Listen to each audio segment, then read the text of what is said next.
નમસ્કાર વિદ્યાર્થી મિત્રો, આજના વિડીયોની અંદર આપણે પ્રકરણ 2ના મોસ્ટ આઈએમપી એમસીક્યુ જોવાના છે, જે તમારે બોર્ડ એક્ઝામની અંદર વિભાગ એની અંદર જે 24 ગુણના હેતુલક્ષી આવે છે એની અંદર તમને ખૂબ જ યુઝફુલ થશે. અગાઉ ઓલરેડી આપણે પ્રકરણ 1ના મોસ્ટ આઈએમપી એમસીક્યુ ગણાવેલ છે. એ વિડીયો તમે ન જોયો હોય તો એની લિંક હું આ વિડીયોની ડિસ્ક્રિપ્શનની નીચે મૂકી દઈશ, તો એકવાર જઈને જોઈ નાખજો. ઓકે, ચેનલમાં પહેલી વાર આવ્યો તો ચેનલને સબસ્ક્રાઈબ કરજો, બેલ આઇકન પર દબાવજો, જેથી આ યુઝફુલ વિડીયો તમને સૌથી પહેલાં મળતા રહે. ધોરણ 10ના તમારા જેટલા પણ મિત્રો હોય એમના સુધી પણ આ વિડીયોને જરૂરથી શેર કરજો. ઓકે, હવે જો મિત્રો આપણે પહેલો એમસીક્યુ જોઈશું કે બહુપદી x² + 51x + 308ના બંને શૂન્યોની સંજ્ઞા ખાલી જગ્યા છે. તો તમારે આની પહેલાં શું કરવું પડશે? શૂન્ય શોધવાની રીત આવે છે, જે મધ્યમ પદ વિભાજન, એ શીખી લેવાની. અને એ રીત તો હું આની અંદર તમને ગણાવીશ, પણ જે એમસીક્યુ આવશે એની અંદર આવી જ જશે. અને એવી જ રીતના બીજા જે શૂન્યના સૂત્રો છે, સરવાળાના અને ગુણાકારના, એ બધા સૂત્ર પહેલાં પાકા કરી નાખવાના. હવે જુઓ, આપણે કીધું શું કે શૂન્યોની સંજ્ઞા કેવી? તો પહેલાં આપણે શું કરવું પડશે? એના માટે શૂન્ય શોધવા પડશે. તો મધ્યમ પદના વિભાજનની જ રીત આવશે. એ તમને ના આવડતી હોય તો આની અંદર તમે શીખી લેજો. આપણે લખો પહેલાં રકમ કે x² + 51x અને +308. એમાં તમારે કરવાનું શું? જે છેલ્લું પદ છે એને પ્રથમ પદના જે સહગુણક હોય, સહગુણક મતલબ કે જે આ ચલ છે એની જોડે કંઈ સંખ્યા ના હોય તો એક તો હોવાના જ, એની સાથે ગુણાકાર કરવાનો. તો 308 × 1 કરશો, જવાબ શું આવશે? 308. હવે 308ના એવા બે અવયવ લેવાના કે જેનો સરવાળો જે વચ્ચેનું પદ છે એટલો થતો હોય, મતલબ કે 51 થવો જોઈએ, 51x. ઓકે, તો હવે જુઓ, આપણે પહેલાં આને 2 વડે ભાગીશું, કારણ કે આપણે અવિભાજ્ય અવયવની મદદથી જે અવયવ આવશે એમાં તમને ખૂબ જ સહેલાઈ પડશે. હવે જો ફરી એક વખત 2 થી ભાગ ચાલશે, 2 × 7 = 14, 2 × 7 = 14, 77. હવે ડાયરેક્ટ 7 વડે ભાગ ચાલશે, 11 અને 11 × 7 = 77, એટલે 11 × 1 = 11, ડાયરેક્ટ 11 વડે ભાગ ચલાવે. ઓકે, હવે જે અવયવ આવે પહેલાં લાઇનસર લખી નાખો, 2 × 2 × 7 × 11. હવે તમારે શું કરવાનું? જો 2 દુ 4 અને 11 × 7 = 77. તો 77 ને 4 બેનો સરવાળો સેટ થાય નહીં, કારણ કે ડાયરેક્ટ વધી જાય 81. તો અહીંયા આપણે લાવવાના કેટલા? 51 જ લાવવાના. તો હવે 2 દુ 4 અને 11 ચોક 44, અને 44ની અંદર તમે 7 ઉમેરશો તો કેટલા થાય? 51 થાય. તો આપણે પહેલાં આના ભાગ પાડી નાખો. જુઓ, 11 ચોક 44 અને 7, આ બંને સંખ્યા લખવાની રહેશે. તો આપણે પહેલાં સેમ ટુ સેમ પહેલું પદ અને અંતિમ પદ એમને એમ રાખવાનું. 51xના આપણે હવે 2 ભાગ પાડ્યા છે, એકની જગ્યાએ લખશું 44 અને એની અંદર જો આ પ્લસ છે એટલે પ્લસ કરવાના છે આપણે 7x.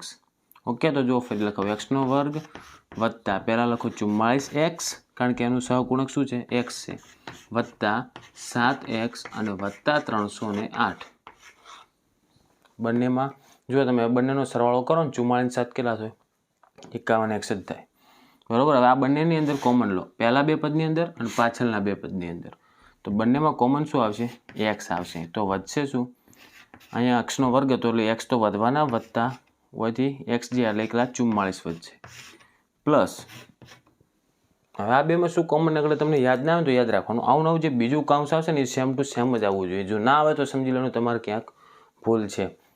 તો જુઓ, ફિક્સ જ છે કે જે આપણે આગળનું પદ છે અહીંયા અંદર કાઉન્સની અંદર એકલા x છે, તો એની જોડે 7 છે, 7 12 કોમન જ નીકળતા હશે. તો આપણે 12 લઈ રહ્યો 7, અંદર હવે x પ્લસ કેટલા વધશે? અહીંયા 44. આ બંને કાઉન્સ એક જેવા આવ્યા તો એને કોમન લઈ રહ્યો કે x + 44, અને જે વધ્યું એને એક સાઈડ લઈ રહ્યો કે x + 7. અલગ અલગ રાખો, બંનેને 0 સાથે સરખાઈ નાખો, બરાબર 0 ને બરાબર 0. તો xને હવે આ 44ને પહેલી બાજુ લઈ રહ્યો, કારણ કે આપણે xની કિંમત મળવાની છે. તો x બરાબર -44 અને અહીંયા x બરાબર -7, કારણ કે પેલી બાજુ જો પ્લસ હોય શું થઈ જાય? માઇનસ થઈ જાય. તો આ બંને શું મળે આપણને? આ દ્વિઘાત બહુપદીના શૂન્ય મળ્યા. અને આપણો પ્રશ્ન શું હતો? બંને શૂન્યોની સંજ્ઞા ખાલી જગ્યા છે. તો જુઓ, માઇનસ છે તો આપણે ધન ના આવે, એ ઓપ્શન નહીં આવે. ઋણ આવે, પણ જુઓ એની અંદર ઓપ્શન આપણને શું કીધું છે? સમાન પણ કીધેલ છે. તો આપણે શું આવશે આમાં? સમાન, કારણ કે બંને શૂન્યોની સંખ્યા સરખી આવી છે. તો આપણે શું આવશે આમાં? જવાબ સમાન. ઓકે, હવે આપણે નેક્સ્ટ બીજા નંબરનો એમસીક્યુ જોઈશું.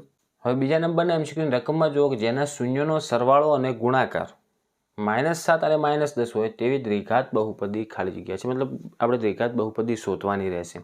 તો જો મિત્રો, હું તમને પહેલાંથી જણાવી દઉં કે તમને આ રીતો આવડતી છે ને તો રકમ કોઈ બી છે, જુઓ સરવાળો શૂન્યનો સરવાળો ગુણાકાર કોઈ બી આલેલ છે તો તમને આવડી જશે. તો એના માટે તમારે સૂત્ર અને રીત તૈયાર કરવાની રહેશે. તો આ રીતનો પણ MCQ પૂછાતો જ હોય છે દર વખતે બોર્ડ એક્ઝામમાં. તો આપણે તૈયાર કરી નાખવાનો કે જેના શૂન્યનો સરવાળો, તો જે સરવાળો કયો અને ગુણાકાર કયો કઈ રીતના ઓળખશો કે જે પહેલો આપેલ છે સરવાળો છે ને, તો મતલબ જે પહેલી સંખ્યા -7 એ શું ગણાય શૂન્યનો સરવાળો, અને ગુણાકાર -10. તો ગુણાકાર શું લેવાશે -10. તો આપણે પહેલાં શૂન્યના સરવાળાનું સૂત્ર આવે છે કે આલ્ફા પ્લસ બીટા બરાબર -b/a અને એના બરાબર આપણને શું આપેલ છે -7. શૂન્યનો સરવાળો શું આપેલ છે -7 અને શૂન્યનો ગુણાકાર એનું સૂત્ર શું થાય આલ્ફા ઇન્ટુ બીટા બરાબર c/a. એના બરાબર કેટલા આપેલ છે -10. એના બરાબર કેટલા આપેલ છે -10. તો હવે આપણે એવી દ્વિઘાત બહુપદી મેળવવાની છે. તો પહેલાં તો તમને એ થતું છે આ બી અને એ શું છે, તો દ્વિઘાત બહુપદીનું એક ફોર્મ આવે જુઓ કે ax² plus bx plus c બરાબર 0. તો જેમાં a, b અને c એ શું છે સહગુણક છે, સંખ્યા છે. x² ના જોડે a છે એ સંખ્યા શું ગણાય x² ની સંખ્યા, b છે એ એકલા x ની એક ઘાતવાળા ચલની સંખ્યા, અને c એ સંખ્યા જ છે, અચળ પદ છે. ઓકે, હવે જો નીચે બંનેના ભાગ્યામાં કેટલા આપેલ છે એ આપેલ છે અને નીચે છેદમાં કોઈ અપૂર્ણાંકવાળી સંખ્યા નથી. મતલબ એ તો ક્લિયર થાય એ ની કિંમત કેટલી છે આપણે 1. તો એ બરાબર લખી નાખો 1. હવે b ની કિંમત તો જે ઉપર એ જ રહે, ફિક્સ જ છે. પણ તમારે પહેલાં વિચારવાનું કે જો b ની કિંમત તમે અંદર માઇનસ હશે ને, જે આ રકમમાં પ્લસ b છે ને અહીંયા જો માઇનસ હશે ને તો ઓય પણ સૂત્રમાં શું આવે માઇનસ આવે, એટલે માઇનસ માઇનસ શું થઈ જાય પ્લસ થઈ જાય. પણ અહીંયા આપણને કિંમત કેવી આપેલ છે -7 આપેલ છે, મતલબ કે અંદર કેવી છે +7 હશે. તો b ની જગ્યાએ કેટલા રાખવાના આપણે 7/7. ફરી સમજાવું, સૂત્ર મુજબ જોવા જોઈએ તો જો સૂત્રમાં એક માઇનસ આવે છે અને આપણને ડાયરેક્ટ જવાબ કેવો આપેલ છે -7 આપેલ છે. તો એનો મતલબ એવો થાય કે b ની કિંમત કેવી થાય +7. અને જો જવાબ ડાયરેક્ટ +7 હોત ને આની જગ્યાએ તો તમારે શું કરવાનું કે એક તો અંદર જ માઇનસ હશે, કારણ કે જુઓ ઓય માઇનસ હશે તો આ માઇનસ અને સૂત્રની અંદર જે માઇનસ છે એ માઇનસ બંને થઈને માઇનસ માઇનસ શું થઈ જાય +7 થઈ જાય. તો આપણે b ની કિંમત કેવી લેવી પડે -7 લેવી પડે. પણ આપણને કેવી આપેલ હતી માઇનસ આપેલ છે, તો આપણે કેવી લેવાની પ્લસ લેવાની. યાદ રાખજો ડાયરેક્ટ શોર્ટમાં જો જવાબમાં માઇનસ આપેલો હોય ને તો યાદ રાખવાનું અંદર કેવી આ જે સૂત્ર આવે ને દ્વિઘાત બહુપદીનું જે ફોર્મ એની અંદર એની કિંમત કેવી છે પ્લસ, અને જો અહીંયા પ્લસ હોય તો આ સૂત્રની અંદર કેવી છે માઇનસ હશે, યાદ રાખજો. અને c ની કિંમત તો જો સૂત્ર ડાયરેક્ટ પ્લસ એનું જ હતું, તો c ની કિંમત જે હોય સેમ ટુ સેમ લેવી પડશે. આપણે કઈ હતી -10. તો હવે શું કરવાનું તમારે ખાલી a, b, c ની જગ્યાએ કિંમત લખવાની રહેશે. એક લખો અથવા ના લખો કોઈ ફરક પડશે નહીં. તો x² એમને એમ રહે, b પ્લસ છે તો +7x, અને c ની જગ્યાએ કેવા છે -10 છે તો પ્લસ નહીં આવે, એની જગ્યાએ શું આવશે માઇનસ આવશે, તો -10 એના બરાબર 0. તો આ જવાબ આવશે. ઓકે, નેક્સ્ટ આપણે ત્રીજા નંબરનો જોવા MCQ કે જેના 0, 5 અને -9 હોય તેવી દ્વિઘાત બહુપદી ખાલી જગ્યા છે. હવે બધી દ્વિઘાત બહુપદી મેળવવાનું જ આવશે. જુઓ તમને શૂન્યની કિંમત આપેલ છે અથવા શૂન્યનો સરવાળો આપેલ છે અથવા ગુણાકાર આપેલ છે, પણ તમારે દ્વિઘાત બહુપદી મેળવવાની રહેશે. આ આપણે જો શૂન્યનો સરવાળો ગુણાકાર આપેલ હતા એ રીત ઉપરથી કર્યું. આમાં નથી સરવાળો આપેલો કે નથી ગુણાકાર આપેલો, ડાયરેક્ટ શૂન્ય આપેલ છે, ફક્ત શૂન્ય. તો એનો મતલબ જો કે તમને એક x બરાબર કેટલા આપેલ છે 5 અને એક x બરાબર કેટલા આપેલ છે -9. આ x નો મતલબ શું સમજવાનો આપણે કે બહુપદીના બે શૂન્ય છે. તો એ દ્વિઘાત બહુપદી મેળવવાની છે. તો તમારે શું કરવાનું છે, હમણાં આગળ આપણે મધ્યમપદ વિભાજનવાળી રીત કરી ને એ સેમ ટુ સેમ રીત રહેશે. આપણે લાસ્ટમાં 0 સાથે સરખાયા હતા, લાસ્ટમાં બે કિંમત મેળવી હતી એક્સની, એવી જ રીતના આ કિંમત આપેલ છે. તો આપણે પહેલાં બરાબરની આ સાઈડ લાવો તો શું જવાબ થાય, જુઓ પ્લસ હોય આ બાજુ આવે શું આવે માઇનસ, અને જો માઇનસ છે આ સાઈડ આવે શું થાય પ્લસ. તો x +9, તો એક કાઉન્સમાં આવશે x -5 અને એક કાઉન્સમાં આવશે x +9. હવે તમારે કશું જ કરવાનું નથી, ડાયરેક્ટ ગુણાકાર કરવાનું છે બંને કાઉન્સનો. તો ગુણાકાર કઈ રીતનો કરવાનો, પહેલાં x વાળું પદ લો, પછી આખું કાઉન્સ લો કે x + 9, તમને ભૂલ ના પડે ચિહ્નમાં કે એના માટે કરીને. જો x નો વારો પટી ગયો કાઉન્સ સાથે, હવે -5 નો વારો લો કે -5 કાઉન્સની અંદર x +9. મેં તમને કીધું હતું મધ્યમ પદમાં જેમાં બંને સેમ કાઉન્સ આવ્યા તે આપણે કોમન લીધા હતા, એમ જો હવે બંને સેમ કાઉન્સ થઈ ગયા. આપણે શું કરવાનું છે ઉલટી મેથડથી દ્વિઘાત બહુપદી સુધી જ પહોંચવાનું છે. તો આ બંનેનો ગુણાકાર કરો. એક્સ ગુણ્યા એક્સ એટલે એક્સનો વર્ગ વત્તા એક્સ ગુણ્યા 9 એટલે 9x ઓછા 5 ગુણ્યા એક્સ એટલે 5x ઓછા વત્તા ઓછા 9 પંચા 45. હવે જુઓ આ બે સંખ્યા આવી તો તમારે આ બે એક જેવા ચાલશે સેમ એક્સ અને એક્સ. તો એ બંને વચ્ચે જો સરવાળો હોય સરવાળો, બાદબાકી હોય બાદબાકી કરવી પડશે આપણે. પ્લસ માઇનસ શું થાય? માઇનસ. તો 9માંથી 5 જાય એટલે કેટલા વધશે? 4. પણ 4 કેવા રાખવાના? પ્લસ રાખવાના, કારણ કે 9 એ પ્લસ સંખ્યા છે અને મોટી સંખ્યા છે બંનેમાંથી એટલે. અને માઇનસ 45. તો આનો જવાબ આ થશે. ઓકે, હવે નેક્સ્ટ આપણે ચોથા નંબરનો MCQ જોઈશું. એમાં રકમમાં આપેલ છે કે જેના શૂન્યનો સરવાળો અને ગુણાકાર અનુક્રમે 4 અને 4 હોય. તો પહેલો એ સરવાળો છે, બીજા નંબરમાં રહ્યો ગુણાકાર છે અને બંનેની કિંમત સેમ છે. તો જો સરવાળાનું સૂત્ર શું થાય? આપણે આલ્ફા પ્લસ બીટા બરાબર -b ભાગ્યા a અને આલ્ફા ગુણ્યા બીટા એ મતલબ ગુણાકારનું સૂત્ર c ભાગ્યા a. અને બંનેનો જવાબ કેટલો આપે છે? 4 અને 4. તો તે દ્વિઘાત બહુપદી ખાલી જગ્યા હશે. બંનેમાં સેમ જવાબ હોય ને તો એનો મતલબ સમજી લેવાનો કે નીચે જે a છે એની કિંમત કેટલી આવશે? 1 આવશે. તો a બરાબર કેટલા લેવાના આપણે? 1.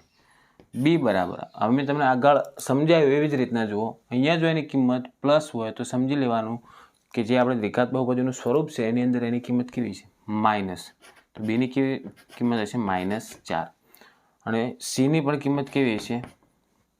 +4. હો, -4 નહીં હોય, કારણ કે સીમાં એવું કોઈ ચિહ્ન નહીં. અહીંયા સૂત્રમાં જુઓ માઇનસનું ચિહ્ન આપેલ છે એટલે. તો આપણે કંઈ કરવાનું નથી, ખાલી એનું પહેલાં સ્વરૂપ લખો કે ax² + bx + c બરાબર 0. તો હવે એની જગ્યાએ એની કિંમત લખો. 1 લખો અથવા ન લખો કોઈ ફરક ના પડે. x² વત્તા, સોરી વત્તા નહીં આવે, કારણ કે જો બીની કિંમત કેવી આપેલ છે? -4. તો -2ની જગ્યાએ 4 આવશે અને x અને સીની જગ્યાએ આપેલ છે 4 તો +4. ઓકે, તો આનો જવાબ આ થશે. નેક્સ્ટ આપણે 5મા નંબરનો MCQ લઈશું. 5મા MCQમાં આપેલ છે જો px બરાબર ax² ઓછા 6x ઓછા 6 ના શૂન્યનો ગુણાકાર 4 હોય તો a બરાબર ખાલી જગ્યા. તો પહેલાં તો આપણે શૂન્યના ગુણાકારનું સૂત્ર આવડવું જોઈએ. શું થાય સૂત્ર? બોલો તમે. કે આલ્ફા × બીટા બરાબર c ભાગ્યા a થાય. બરાબર. હજુ આપણને બહુપદી આપેલ છે આખી, એમાં ખાલી એની જ કિંમત નથી આપેલી, સીની કિંમત આપેલ છે. જુઓ, જે એક્સના વર્ગ સાથે ગુણાયેલું હોય એને કહેવાય એ, એકલા એક્સ સાથે ગુણાયેલું હોય એને કહેવાય બીની કિંમત, અને એકલી સંખ્યા હોય એને શું કહેવાય? સી કહેવાય. યાદ રાખજો. હા, તો જો એકલી સંખ્યા સીમાં કેટલા આપેલ છે? -6. સીમાં કેટલા આપેલ છે? -6 ભાગ્યા એ.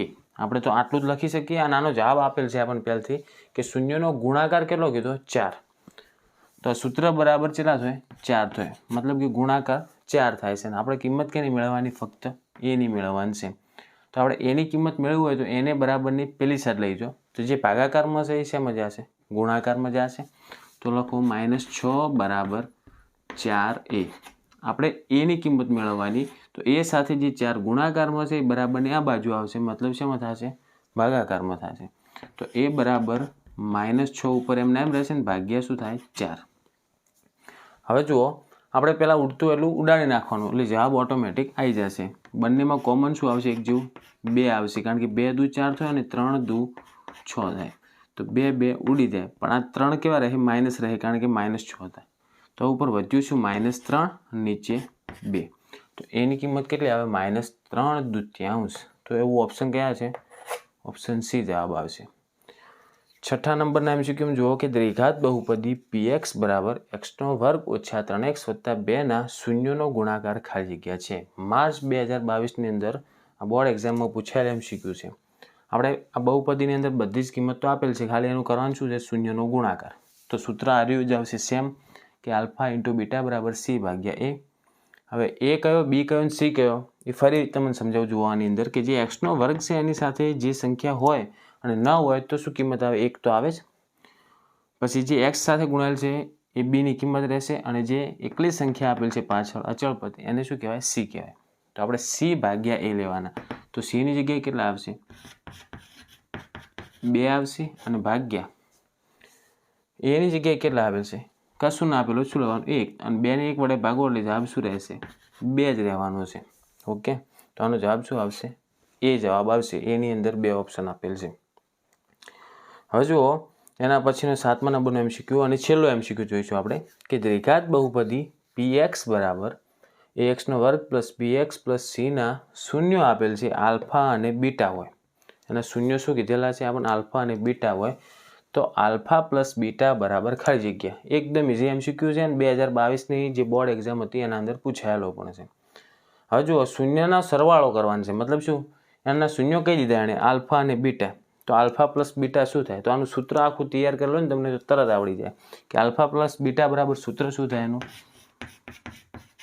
-b/a.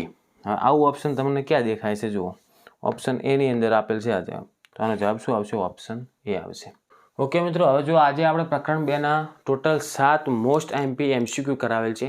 આ MCQ સેમ ટુ સેમ ના આવે, પણ આ રીતની રીત આવી જાય ને તો તમને એકદમ આવડી જશે, કારણ કે આપણે સોલ્યુશન સાથે તમને સમજાવેલ છે. ઓકે, તો હું આશા રાખીશ કે આ વિડીયો તમને ગમ્યો હશે, અને જો ગમ્યો હોય તો પ્લીઝ વિડીયોને જરૂરથી લાઇક કરજો, અને કમ્પ્લીટલી વિડીયોની અંદર તમને ખ્યાલ આવ્યો હોય તો કોમેન્ટ પણ જરૂરથી કરજો. ચેનલને સબસ્ક્રાઇબ ના કર્યું હોય તો તરત જ સબસ્ક્રાઇબ કરજો, અને બેલ આઇકન પણ દબાવજો, જેથી આવા યુઝફુલ વિડીયો તમને સૌથી પહેલાં મળતા રહે. અને ધોરણ 10ના તમારા જેટલા પણ મિત્રો હોય એમના સુધી પણ આ વિડીયોને જરૂરથી શેર કરજો. ઓકે, નેક્સ્ટ આપણે પ્રકરણ 3ના મોસ્ટ આઈએમપી MCQ જોઈશું. હવે મળશું આપણે નેક્સ્ટ વિડીયોમાં. Thank you so much for watching my videos. Thank you so much.